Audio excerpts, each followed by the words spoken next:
School बसचे वाढीव मासिक दर हे परवडत नाहीयेत आणि आपल्या मुलांच्या वाहतुकीसाठी आता अनधिकृत रिक्षाचा पर्याय निवडणाऱ्या राज्यातल्या तमाम पालकांना एक दिलासा देणारी ही बातमी आहे।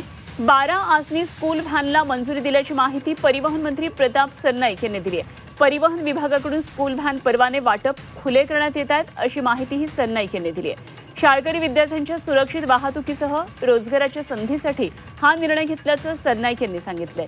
अत्याधुनिक सुरक्षा आणि सुविधांनी युक्त असलेली अधिकृत स्कूल व्हॅन धावती करणारं महाराष्ट्र हे देशातलं पहिलं राज्य ठरलेलं आहे।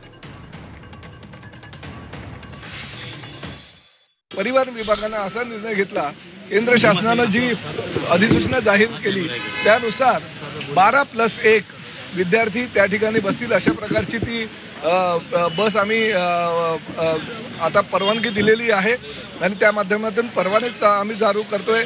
प्रामुख्याने रोजगार निर्मिती यामध्ये मोठ्या प्रमाणात होणार आहे। विद्यार्थ्यांची सुरक्षिततेला आम्ही प्राधान्य दिलेलं आहे आणि ताबडतोब आजपासूनच आम्ही हे परवाने द्यायला सुरुवात करतो।